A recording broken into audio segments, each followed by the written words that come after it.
창세기는 별명이 있다 그랬죠. 그 별명이 뭐라 그랬죠? 시작의 책이라는 별명을 가지고 있습니다. 우주 만물이 시작되었고, 또 지구가 시작되었고, 인간이 시작되었고, 또 민족과 나라가 시작되었다. 그렇게 말씀을 하는데, 여기에 또 함께 시작된 게 있습니다. 죄의 시작과 함께 구원이 시작되었다라는 말씀을 성경 창세기가 말해주고 있습니다. 하나님께서 6일 동안 천지 만물을 만드신 이후에, 그리고 그 에덴이라는 특별한 평지에 울타리를 두르시고 에덴 동산을 창설하셨다. 그렇게 말씀하죠. 이곳은 하나님이 보시기에 모든 만물이 좋았는데 에덴 동산은 특별히 더 좋았던 곳입니다. 그래서 아담과 하와를 그곳에 두시고 그곳에 경작하면서 하나님께서 맡기신 사명을 잘 감당하게 하셨습니다. 하나님이 그 에덴 동산 가운데 이제 중앙 부분에 이제 두 개의 나무를 이제 두시고, 특별히 선악을 알게 하는 나무의 실과는 너희가 먹지 말라. 너희가 이것을 먹으면 반드시 죽겠다라는 말씀을 창세기 2장 17절에 하시죠. 그런데 이제 하와가 이제 뱀의 유혹을 받아서 그 열매를 따먹게 되었고, 또 자기의 남편 되는 아담에게 그걸 주어 같이 먹게 됩니다. 이 사건은 단순히 과실 열매를 따먹은 사건에 그치는 것이 아니라 하나님의 명령을 거부한 최초의 반역입니다. 하나님의 명령을 거부한 사건입니다. 그냥 과일 하나 따먹은 게 뭐가 대수냐라고 생각할 수 있지만 그렇지 않습니다. 그것은 인간의 입장에서, 우리의 입장에서 그럴지 몰라도 하나님의 입장에서 보면 그것이 명령을 어긴 반역의 사건입니다. 그 결과 창세기 2장 17절 말씀대로 반드시 죽으리라. 사망이 우리에게 이제 온 거죠. 로마서 6장 23절에 보니까 죄의 삭은 사망이다. 그렇게 말씀을 하고 있습니다. 웨스트민스터 신앙 고백서와 함께 우리가 이제 장로교에서 공식적으로 받아들이는 그 문서가 웨스트민스터 소교리 문답, 소대교리 문답인데, 그 소교리 문답 14문에 이런 말씀이 있습니다. 죄는 무엇입니까? 이제 죄를 정의해야 하는 거죠. 그 답은 죄는 하나님의 법을 불순종함에 부족한 것이나 혹 어기는 것입니다. 그렇게 정의하고 있습니다. 죄가 뭐냐? 다양한 죄들이 있죠. 사람과 사람 가운데 죄가 있고 있지만 우리 하나님 앞에서 죄를 정의할 때 죄는 하나님의 법을 순종함에 부족한 것이나 어기는 것이 죄다. 그러니까 아담과 하와는 죄를 지은 거죠. 왜냐하면 하나님의 법, 하나님의 명령에 불순종했기 때문에. 아담의 잘못, 죄는 하나님의 말씀에 불순종이었습니다. 이것을 우리가 원죄라고 말합니다. 원죄. 그런데 이 원죄는요, 아담과 하와만 갖는 죄가 아니라 그 이후에 아담과 하와를 통한 출생되는 모든 인류는 다 아담과 하와가 지은 이 원죄 아래 거하게 될 수밖에 없습니다. 그래서 로마서에서 의인은 없나니 하나도 없다. 그렇게 말씀합니다. 아담과 하와의 출생, 생리적 관계, 부부의 관계를 통하여 태어나는 모든 인류는 다 죄인인 겁니다. 그래서 이 원죄를 가지고 태어나고, 이제 시대마다 태어난 사람들이 이 원죄 가운데 자기가 스스로 죄를 짓는 죄도 또 범하게 되는데 그거를 자범죄라고 말합니다. 그러니까 원죄와 자범죄를 우리가 다 가지고 있는 겁니다. 몇 번 말씀드렸었는데 어린 아이들에게 전도하다 보면 죄 있으면 천국 못 가. 너 죄 있지? 물어보면 나 죄 안 지었어요. 그렇게 말을 해요. 너 거짓말 한 번도 안 했어. 나 거짓말 한 번도 안 했어. 부모님 말씀 아니요. 난 부모님 말씀 잘 들었어요. 사실 이제 갓난아이가 뭐가 죄가 있겠습니까? 말도 못 하는데. 그런데 그 아이는 아담과 하와의 후손으로 태어났던 그 자체로 죄가 가지고 있는 겁니다. 죄인인 거죠. 그리고 자라가면서 그 죄의 씨로 말미암아 열매를 맺게 되는데 그게 바로 스스로 짓는 자범죄 아래에 있는 겁니다. 선악을 알게 하는 사건, 이 사건은 하나님의 명령에 대한 불순종, 임과 동시에 또 하나의 의미가 있는데 그것은 자기가 하나님이 되려는 마음이 그 의미가 있습니다. 하나님의 말씀을 거부하는 순간 인간은 내가 스스로 하나님이 되겠다라는 그러한 이면적 의미가 뜻이 포함이 되어 있는 겁니다. 명령의 불순종이라는 것은 그 명령의 불순종함과 동시에 내가 하나님이 되겠다. 그런 마음이 있다는 거죠. 그 자녀를 기르러보는 부모님, 기르셨던 그 부모님 가운데 사춘기를 지나거나 또 그 과거에 그런 경험이 있는 분들이 있는데 이때 부모님이 제일 속상해하는 때가 언제냐면 말을 듣지 않을 때죠. 어릴 때는 다 말을 잘 듣습니다. 또 이제 부모님이 커 보이니까. 그런데 이제 키가 자라고 자기의 생각이 자라면서 소위 이제 반항의 시기, 질풍노도의 시기를 거치게 되죠. 일단은 말수가 줄어듭니다. 남자 같은 경우는 더 그렇죠. 말수가 줄어들고 말을 하지 않고 그리고 말을 해도 듣지도 않습니다. 이렇게 그러면 말 듣지도 않고 오히려 말한 반대로 청개구리처럼 행동하는 그 시기들이 있습니다. 그렇게 말을 안 듣고 이제 참다 그래 그 시간들이 있었지. 또 본인의 과거도 생각해 나가며 나도 예전에 그랬지 부모님께 그랬지 하다가 말을 안 듣고 그러면 이제 폭발을 하지요. 부모님이 폭발을 하면 가장 심한 말이 뭘까요? 부모님 입장에서 자녀들에게 할 가장 심한 말. 집 나가버려. 집 나가버려.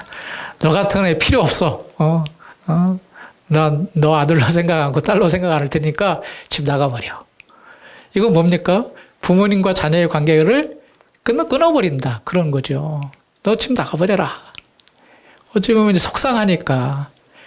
그렇지만 그 부모님의 마음 가운데는 진짜 집을 나가라는 그런 의미가 아니라 제발 내 말을 좀 잘 듣고 너를 이해하긴 하지만 그래도 부모님도 이해를 해달라. 그런 속뜻이 이제 포함이 되어 있는 거죠. 그런데 이제 사춘기를 당한 아이들 입장에 집 나가버려. 잘 됐다. 내 친구네 집에 자야지. 그런 생각을 한다면 아직은 어린 거죠. 그런데 시간이 지나고 나면 이제 부모님을 또 이해하게 되고 또 자기를 또 돌아보게 되고 그를 통하여 성장하게 되는데 그 가운데 이제 자아가 형성이 되는 겁니다. 어찌 보면 이것이 인간 사회에서 자연한 모습이지만 하나님과 피조물인 우리 사이에서는 이것이 허용이 안 됩니다. 우리는 무조건 하나님의 명령에 순종하는 자로 지어졌습니다. 그러니까 우리는 하나님께 반역해서는 안 됩니다. 우리는 철저하게 하나님의 명령과 법도에 순응하고 순종하는 자로 살아가야 될 그런 자들입니다. 그런데 반역을 했으니 하나님께서 말씀하신 대로 반드시 죽으리라. 이제 죽음이 오는 거죠. 여러분, 사실 이제 아담과 하와가 반역을 했지만 그보다 먼저 반역한 존재가 있습니다. 하나님이 이제 모든 만물을 만드셨다 그랬죠. 그 만드심 가운데에는 보이는 것들만 만들지 않고 보이지 않는 영계도 만들었거든요. 그 영계 가운데 영계의 존재 가운데 한 존재가 천사입니다. 그런데 천사 가운데 일부의 천사가 반역을 합니다.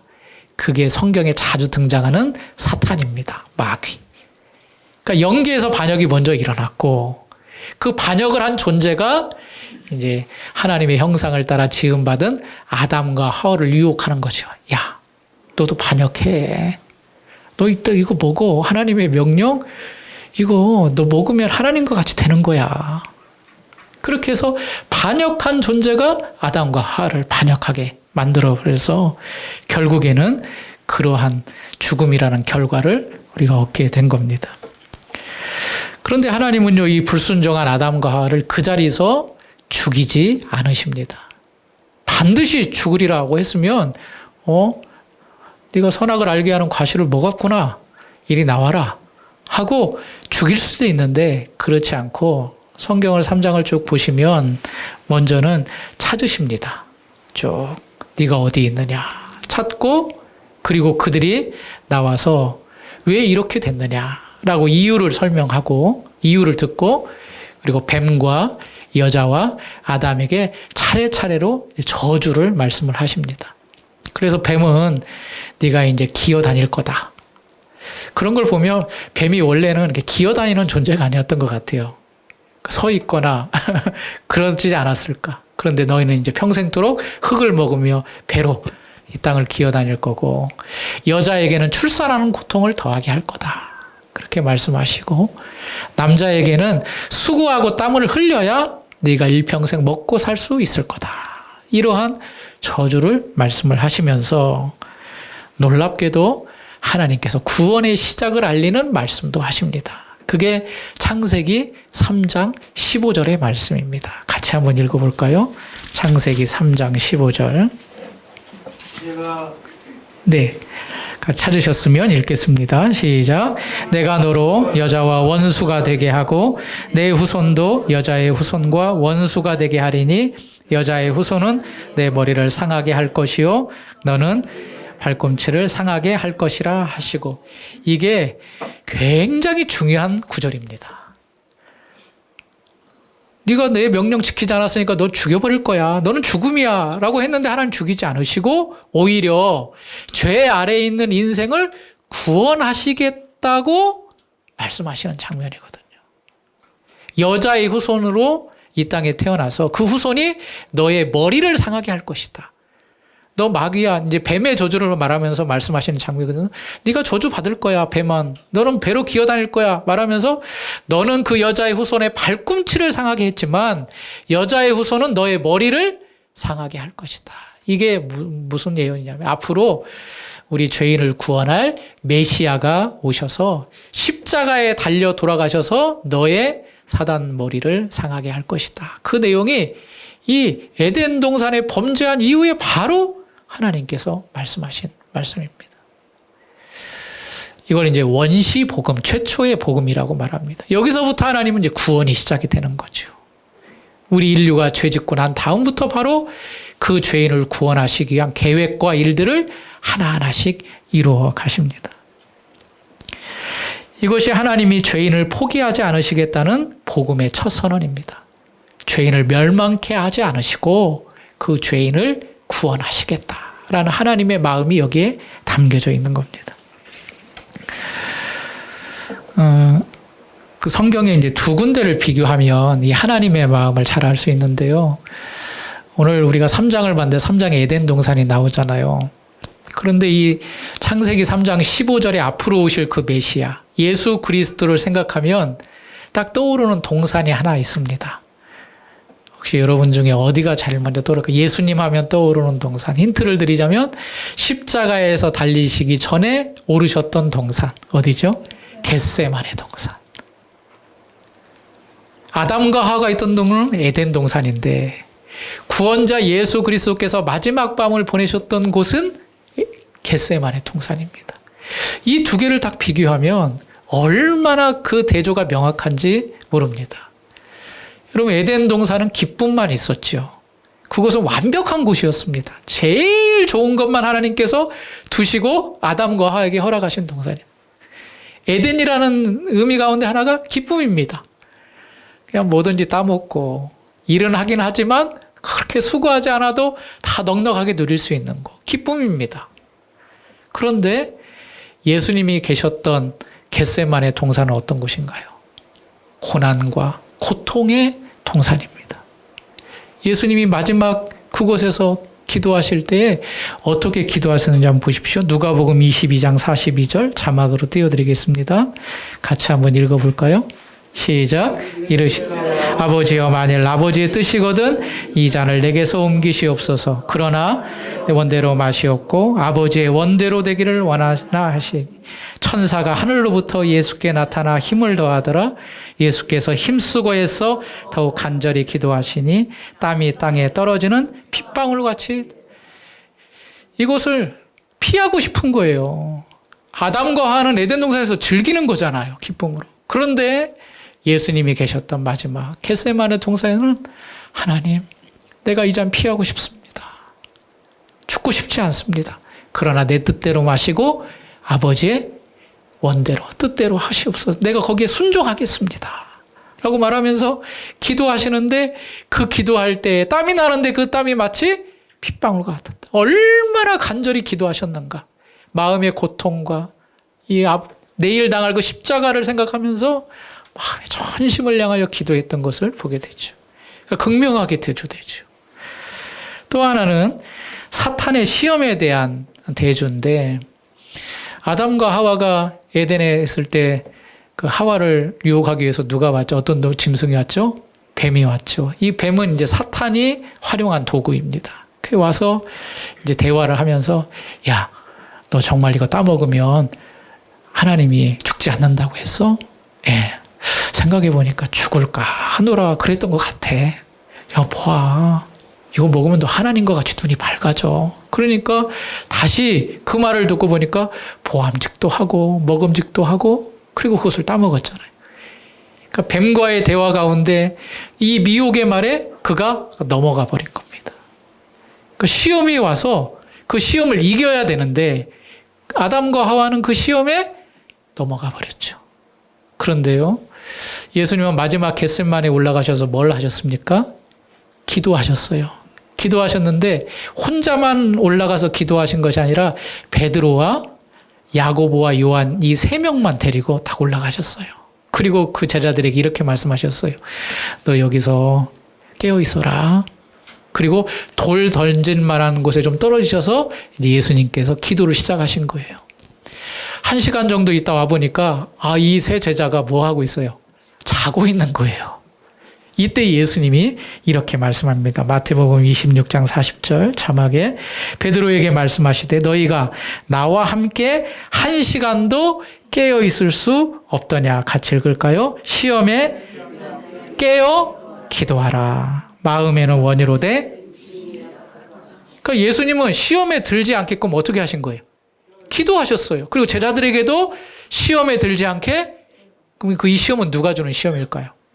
마귀가 사탄이 주는 시험이죠. 그러니까 시험에 넘어지지 않게 깨어 있어야 되는데 기도함으로 깨어 있어야 된다. 그런데 아담과 하와는 마귀가 왔을 때, 마귀가 보낸 그 뱀이 왔을 때 어떻게 됐습니까? 그 시험에 넘어가 버렸죠. 아담과 하와는 넘어갔지만 예수님은 시험에 넘어가지 않고 오히려 제자들에게도 넘어가지 않도록 깨어 기도하라. 그렇게 말씀하셨습니다.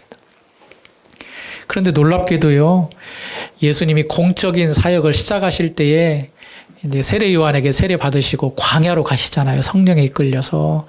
광야로 40일 동안 가셨을 때 누가 시험합니까? 사단이 시험하잖아요. 이 세 가지 시험, 유명한 시험이 있잖아요. 너 배고프지?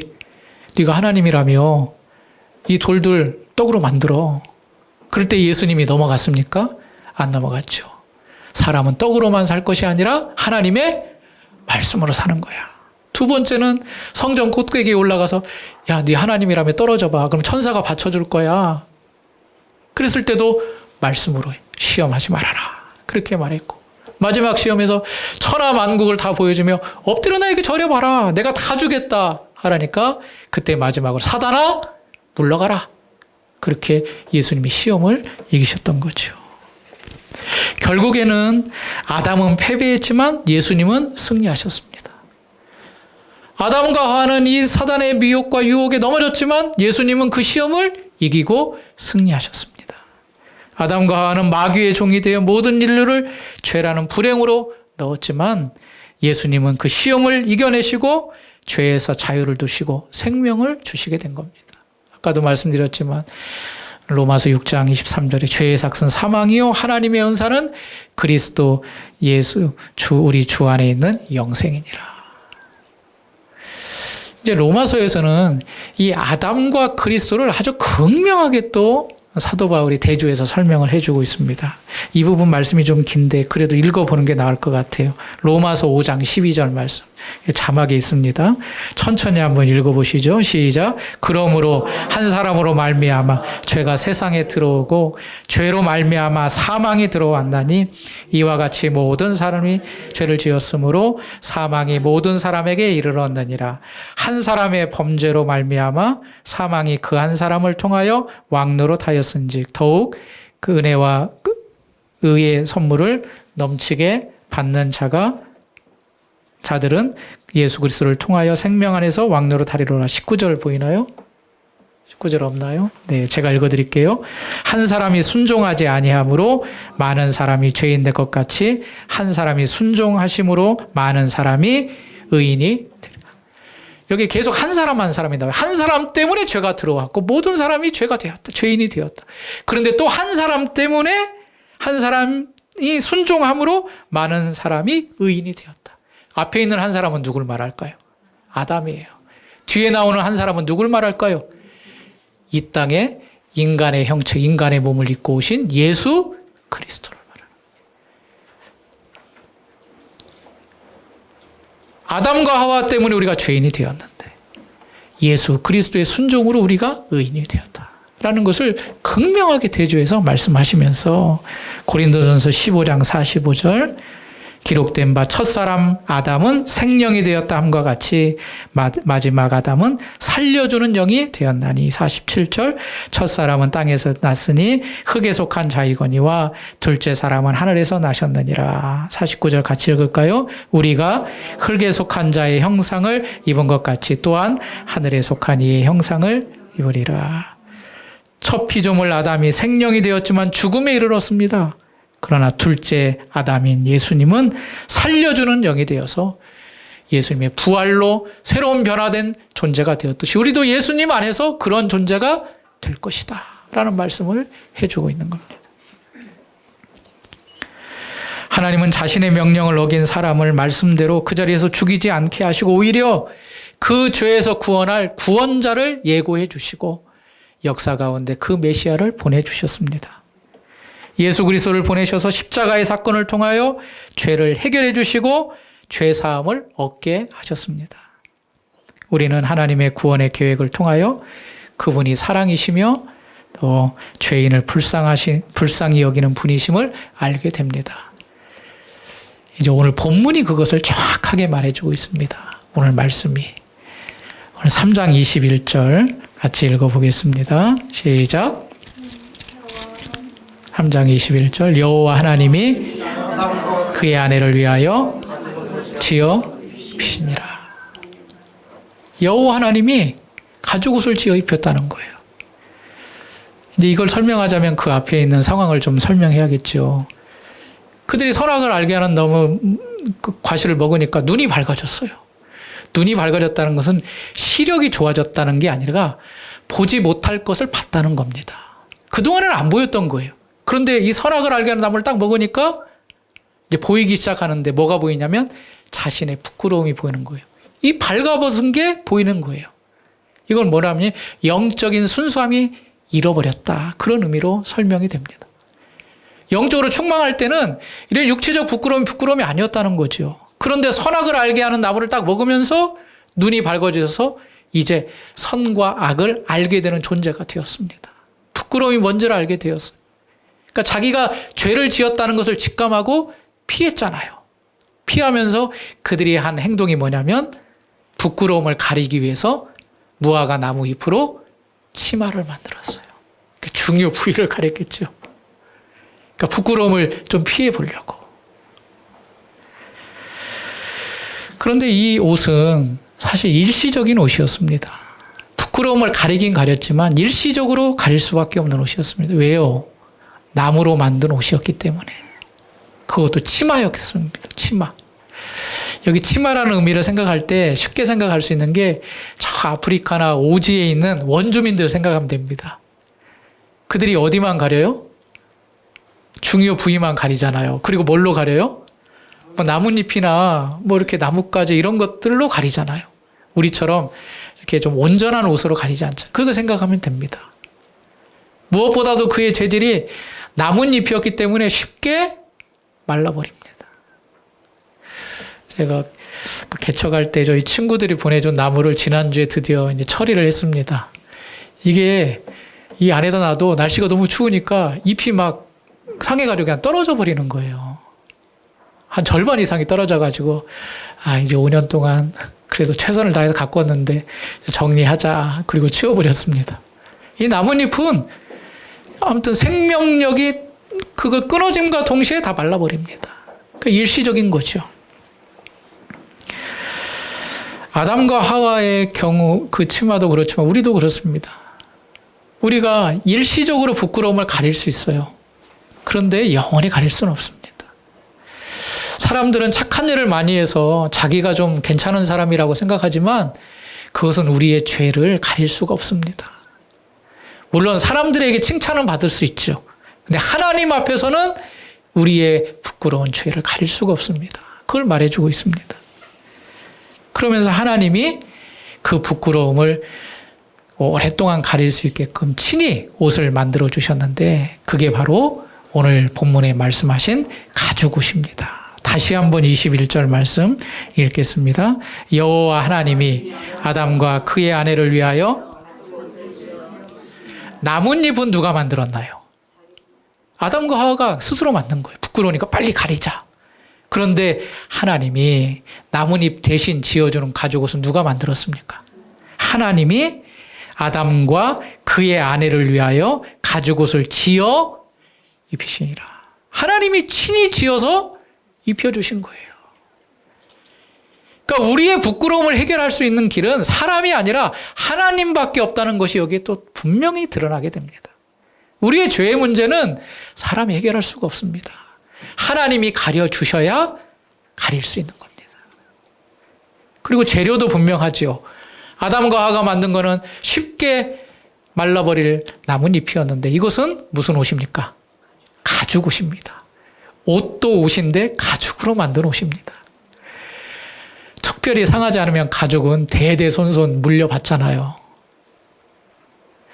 만약에 이제 3장 15절이 앞으로 오실 예수 그리스도에 대한 예표가 분명하다면 이것은 어떤 가죽일까를 생각을 해볼 수 있습니다. 어떤 가죽일까요? 예수님이 피 흘리신 어린 양이라 그랬으니까 양가죽이 아니었을까? 그렇게 생각해 볼 수 있죠. 하나님이 양을 죽여서 그 양의 표피로 가죽을 만들어가지고 옷을 입힌 겁니다. 그런데 여기에서 말하는 옷은 단순히 치마가 아닙니다. 이 머리 아래로부터 바닥까지 이르는 통으로 짠 옷을 말합니다. 그러니까 우리의 몸을 완전히 가려주신다. 그런 의미가 여기에 또 담겨져 있습니다. 여러분, 그 가죽을 만들기 위해서는 죽어야 되잖아요. 누가 죽어야 됩니까? 예, 양이 죽어야 돼요. 여기에서도 이제 그리스도의 피의 보혈을 예표하고 있습니다. 그 동물은 양일 것이고 그 가죽은 양가죽일 것이고 그 양 한 마리가 죽음을 통하여서 인류의 모든 부끄러움을 가려주신 그 하나님. 여러분, 하나님이 어떤 분이신가? 우리가 창세기 1장 1절을 통하여서 하나님은 스스로 계신 자존하신 분이다 그랬죠. 그리고 누구의 도움 없이도 충분히 모든 것을 행하실 수 있는 자족하시는 분이다. 우리가 뭘 헌금을 드리거나 뭘 일함으로 하나님을 도울 수 있는 그런 분이 아닙니다. 하나님은 완벽하실 뿐만 아니라 모든 것이 다 충만하신 분입니다. 그리고 시간을 초월하시는 영원하신 분입니다. 그 하나님께서 자기의 형상을 따라 만드신 아담과 하와, 그 하와가 타락하고 불순종했을 때 그래, 내가 너희를 싹 쓸어버리고 다시 새로운 사람을 만들 거야. 그렇게 하지 않고 그들이 비록 범죄했지만 메시아에 대한 예언과 함께 그들이 가렸던 치마 입 대신 가죽옷을 만들어서 입혔다는 것은 그 가운데 그들을 상하신 하나님의 사랑이 있다는 것을 알게 해줍니다. 여러분, 하나님을 알 때 오늘 말씀에 이제 그 말씀을 정리하면서 두 가지가 이제 오늘 본문에 나와 있는데 그건 뭐냐면 하나님의 공의와 하나님의 사랑입니다. 하나님은요, 공의로우신 분입니다. 하나님은 죄를 그냥 죄 없다 할 수 없는 분입니다. 왜냐하면 공의로우신 분이기 때문에 죄에 대해서는 반드시 그에 대한 처벌이 있어야 됩니다. 그럼과 동시에 하나님은 사랑의 하나님이십니다. 하나님의 형상으로 만드신 그 사람을 죄 있다고 해서 단순히 처벌하고 죽이시지 않고 그를 끝까지 붙잡고 사랑하시는 분입니다. 그 분명한 증표가 예수 그리스도의 십자가로 드러나고 있습니다. 이런 십자가의 모양은 가로와 세로가 만나는 거잖아요.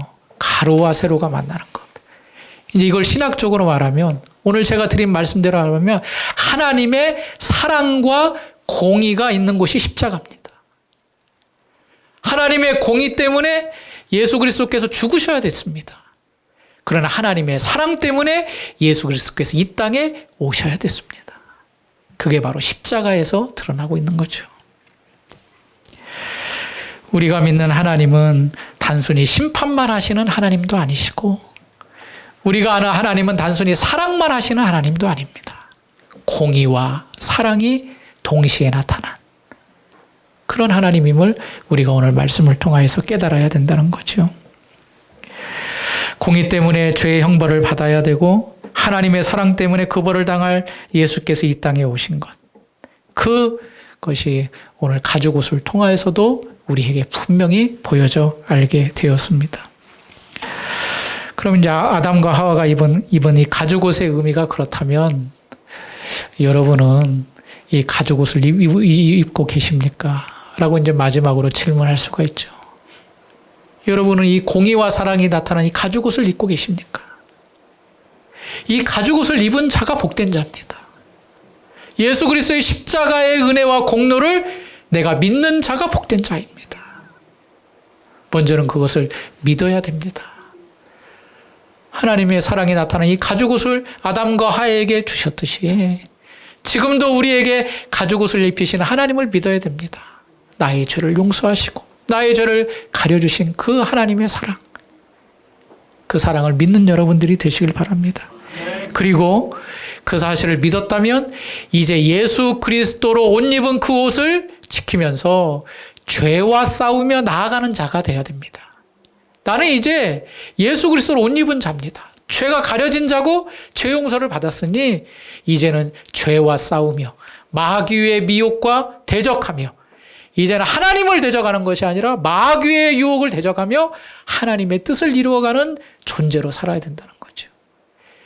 그게 바로 이제 로마서 13장 12절 말씀입니다. 자막 마지막으로 같이 한번 읽겠습니다. 밤이 깊고 낮이 가까웠으니 그러므로 우리가 어둠의 일을 벗고 빛의 갑옷을 입자.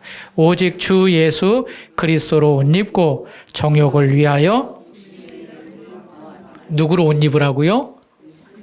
그리스도로 옷 입고. 사실 우리는 예수를 믿으면 옷을 입은 자입니다. 그런데 자꾸 우리가 마귀가 계속 유혹하죠. 그 옷을 자꾸 벗기려고 합니다. 우리를 공격하고 미혹하고. 그러나 하나님께서 주신 그 믿음은 절대 떨어지지 않습니다. 여러분들이 예수님을 믿었다면 구원의 확신이 있는 겁니다. 그렇다면 이제 구원을 받은 자답게 우리가 날마다 살아가야 되죠. 아담과 하와가 가죽옷을 입었을 때 어떤 느낌이었을까요? 이거 참 이거 비쌀 텐데 하나님이 나 주셨다, 그런 생각을 했을까요? 아니죠. 하나님이 나를 사랑하셔서 이 옷을 주셨구나. 그리고 또 한편으로는 이 옷 때문에 한 짐승이 죽었겠구나. 물론 이건 성경에 나오지 않겠지만, 우리가 예수 그리스도를 옷을 입고 있다면 예수님이 나의 죄를 위해서 십자가에 돌아가셨구나. 그리고 이제는 내가 내 의지와 죄로 살아가는 것이 아니라 이제 옷 입은 예수 그리스도로 인하여서 내가 복음의 빛을 가지고 하나님의 뜻에 맞는 그러한 삶을 살아가야겠구나. 그렇게 다짐하는 우리가 되어야 될 줄을 믿습니다. 이런 은혜가 이번 한 주 우리에게 넘치시길 바랍니다. 우리에게 가죽옷을 입히신 하나님께 영광을 돌리고 그 공의와 사랑이신 그 하나님을 찬양하는 우리 귀한 성도님들이 되시길 간절히 바랍니다. 기도하겠습니다. 하나님 아버지 감사합니다. 오늘 저희에게 아담과 하와에게 입혀주셨던 가죽옷, 또 우리에게도 그 가죽옷이신 예수 그리스도의 은혜의 사랑을 입혀주신 것을 인하여 감사드립니다. 이제 이 옷을 입은 자답게 이제는 빛의 사람으로 예수 그리스도로 옷 입고 정욕을 위하여 육신의 일을 도모하지 않는, 세상과 또 마귀의 유혹에 넘어가지 않는 저희가 되게 하여 주옵소서. 예수 그리스도의 이름으로 기도하옵나이다. 아멘.